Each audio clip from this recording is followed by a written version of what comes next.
साबिक वज़ीर-ए-आज़म इमरान खान साहब ने प्रेस कॉन्फ्रेंस की है और अब बहुत सारे शवाहिद उनके पास आ गए हैं, क्योंकि जीआईटी की रिपोर्ट आई है और रिपोर्ट पहले अदालत में जमा करवाई गई है और उसके बाद उसी रिपोर्ट की बुनियाद के ऊपर फवाद चौधरी साहब ने पहले और पाकिस्तान तहरीक इंसाफ के दीगर रहनुमाओं ने और फिर इमरान खान साहब ने बिलाखिर तमाम चीज़ें सामने रख दी हैं। कुछ बड़े सवालात खड़े हो गए हैं, लेकिन एक चीज़ जो मैंने महसूस की इस प्रेस कॉन्फ्रेंस में, इमरान खान साहब ने जिन 3 लोगों के ऊपर मुकदमा दर्ज करवाने के लिए कहा था, उनमें एक राणा सनाउल्लाह थे, एक शहबाज शरीफ थे और एक आईएसआई के मेजर जनरल थे। इमरान खान साहब ने बाकी 2 का नाम लिया, लेकिन मेजर जनरल का नाम नहीं लिया। लगता है कि इमरान खान साहब ज़्यादा तसादुम चाहते नहीं हैं, लेकिन उन्होंने बड़े सवालात खड़े कर दिए हैं पूरे की पूरी मिलिट्री एस्टेब्लिशमेंट के ऊपर या ताकतवर लोगों के ऊपर, या आप ये कह दें पाकिस्तान की जो एस्टेब्लिशमेंट है उसके ऊपर एक बड़े तगड़े सवाल उन्होंने खड़े कर दिए हैं।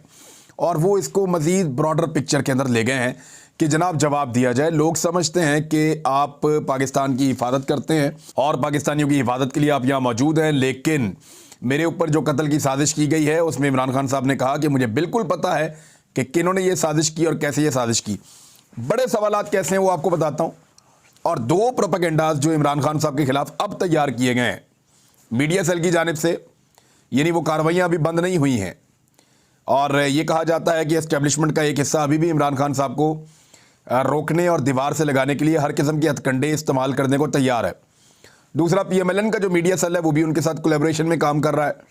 तो 2 नए प्रोपेगेंडाज तैयार किए गए हैं। वो दोनों प्रोपेगेंडाज मैं आपको पहले बता दूंगा और मामला आपके सामने आ जाएगा। एक के ऊपर तो काम शुरू हो गया है, दूसरे के ऊपर बिल्कुल काम शुरू होने वाला है। लेकिन इमरान खान साहब के जो बड़े सवाल आते हैं वो ये हैं, उन्होंने कहा कि कैसे एक नॉर्मल किस्म के लोगों को अचानक ये एहसास होना शुरू हुआ कि मेरे ऊपर उन्होंने तौहीन मज़हब के इल्ज़ामात लगाने हैं और मैं कोई मज़हब की तौहीन कर रहा हूँ या कोई इस तरह की चीज़ें हो रही हैं। तो यहाँ पे हमने कुछ रिकॉर्ड इकट्ठा किया है, रिकॉर्ड मैं आपके सामने रख देता हूँ और ये वो सारा सिर्फ ट्विटर का रिकॉर्ड है। मरियम औरंगज़ेब ने 12 सितंबर 2022 को ये वाला ट्वीट किया है, इसको आप देखें। और ट्वीट में इमरान खान साहब को बुरा भला कह रहे हैं कि खुद पसंदी है, तकब्बुर है, ज़हनी मरीज़ होने के सबब ख़तरनाक हैं, किसी इदारे इसके सरबराह या जज को गाली देने में कोई शर्म नहीं, अदालतों को पता चल जाना चाहिए कि उनको नदामत है न शर्मिंदगी, बुज़दिल, अनापरस, खुद पसंदी और तकब्बुर में डूबा हुआ शख्स खतरनाक ही होता है। ट्वीट का कोई सरपाव नहीं है, लेकिन इसके आखिर में लिखा है तौहीन रसालत का मुजरिम इमरान। ये मरियम औरंगज़ेब है, पाकिस्तान की वज़ीर इत्तलाआत, जिनके अंडर में पाकिस्तान टेलीविज़न है, उन्होंने ये ट्वीट किया। एक और ट्वीट किया कि तौहीन रसालत का मुजरिम इमरान। ये मरियम औरंगज़ेब इस ट्रेंड को फैला रही हैं। उसके बाद मरियम नवाज़ ने एक और किया कि दीन को अपनी गंदी और मकरूह सियासत और झूठ को फ़रोग देने के लिए इस्तेमाल करने वाले शैतान से अपने ईमान और मुल्क को बचाइए। मज़हब पर सियासत नामंजूर, सियासी इख्तलाफ एक तरफ, अपने ईमान की हिफाजत करें। ये मरियम नवाज़ साहिबा ने जो है इमरान खान साहब के बारे में इसको फैलाया और इमरान खान साहब का एक सियाको सबाक से हटा के उनका एक जुमला और उसके ऊपर इन्होंने ये सारा प्रोपेगेंडा किया। एहसन इकबाल साहब का, इस शख्स को हर ओल फूल बकने का परमिट किसने दे रखा है? दीनी शार की भी तौहीन यूं करता है जैसे मुखालिफिन की करता है। अनापरस्ती, खुद परस्ती, खुद गर्जी और जहालत जब इंसान के दिमाग को माउफ कर दे तो ऐसी ही कैफियत हो जाती है। इन्होंने भी मज़हब की तौहीन का इल्ज़ाम लगाया इमरान खान साहब पर 12 सितंबर 2022 को ही, और 12 सितंबर 2022 को ही मरियम नवाज़ ने भी यही किया था। यानी सारे इकट्ठे होकर इन्होंने एक काम शुरू कर दिया था, क्योंकि इनको लगता था इमरान खान साहब अब लॉन्ग मार्च में जाने वाले हैं तो उससे पहले माहौल बना दिया जाए। उसके बाद जो है वो ये एक और मरियम नवाज़ ने ट्वीट को रीट्वीट किया और उसमें लिखा है इमरान खान जिस किस्म की तकारीर और गुफ्तगू करता है, डर है किसी दिन ये नाउज़ुबिल्लाह नबूवत का दावा ही ना कर दे। अब ये देखें किस तरह की चीज़ें कर रहे हैं। जब ये इस किस्म की हरकतें और गुफ्तगू करेगा तो फिर हमें इसकी गुफ्तगू दिखाकर सबको बताना तो पड़ेगा कि ये शख्स मज़हब की गलत तशरीह कर रहा है। ये राणा सनाउल्लाह ने जियो टीवी के ऊपर ये बात की थी और उसके बाद ये ट्वीट किसी ने किया था, रज़ा साहब ने, और उसको मरियम नवाज़ ने रीट्वीट किया था। और ये जो रीट्वीट मरियम नवाज़ ने किया था ये 14 सितंबर 2022। इसके बाद 14 सितंबर 2022 को जावेद लतीफ़ ने प्रेस कॉन्फ्रेंस की। ये उसकी भी आप देख लें, तस्वीर आपको नज़र आ रही है और इसका रिकॉर्ड भी दस्तयाब है। पीएमएलएन ने अपने ट्विटर के ऊपर डाला था और फिर उसके बाद पाकिस्तान टेलीविज़न किस तरीके से इसको फैला रहा था इमरान खान साहब के खिलाफ प्रोपेगेंडा को, वो भी आपके सामने स्क्रीनशॉट मौजूद है। फिर एक सहाफ़ी है, उसने एक ट्वीट किया जिसके अंदर एक वीडियो प्रॉपर ट्वीट कर दी गई। फिर इस तरह की वीडियोस को पीटीवी पे चलाया गया, मुख्तलिफ टीवी चैनल्स को इस्तेमाल किया गया। फिर मरीम नवाज़ ने कहा इमरान खान का वक्त ख़त्म हो चुका, उसको ट्वीट भी किया गया मुख्तलिफ रहनुमाओं की जानिब से। और फाइनली 2 दिन के बाद इमरान खान साहब के ऊपर कातलाना हमला हो गया। अब ये है वो रिकॉर्ड जिसके इमरान खान साहब ने सवाल पूछे कि इनको कैसे पता था कि मेरे ऊपर ये होने वाला है। अच्छा, उसके बाद इमरान खान साहब ने पूछा सिक्योरिटी के इशूज़ के ऊपर, उनका एक रद्दअमल है उनकी पार्टी का कि जनाब वहाँ पे सिक्योरिटी ठीक नहीं थी।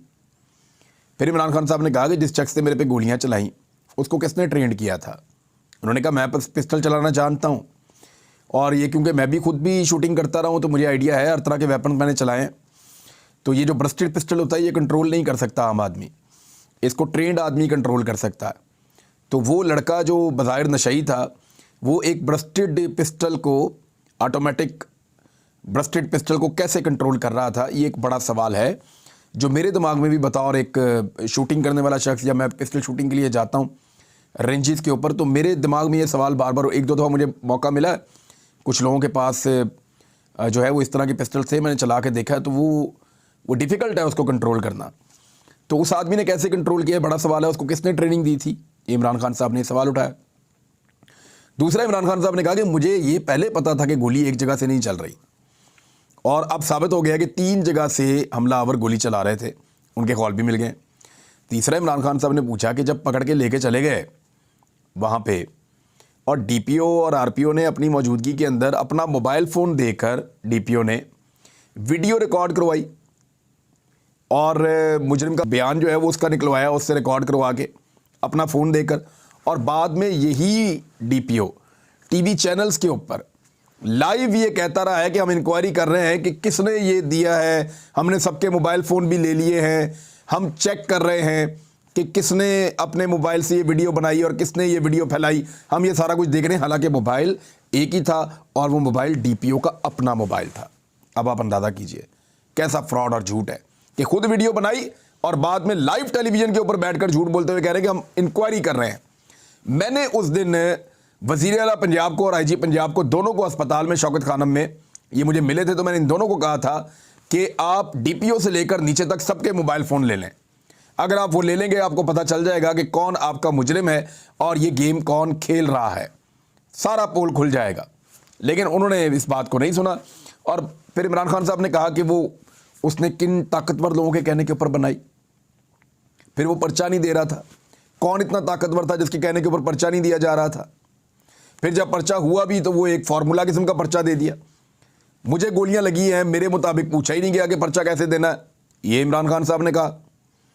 फिर उसके बाद इमरान खान साहब ने कहा कि उसने अपना मोबाइल फ़ोन देने से भी इनकार कर दिया डीपीओ ने, और शामिल तफ्तीश होने से भी इनकार कर दिया। काम कर रहा है पंजाब गवर्नमेंट के अंडर और पंजाब गवर्नमेंट की जेआईटी को ताउन नहीं कर रहा।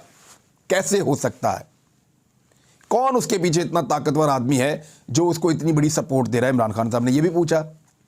फिर उन्होंने पूछा कि सीटीडी के दफ्तर में चला गया, काउंटर टेररिज्म डिपार्टमेंट, वहां पे दोबारा वीडियो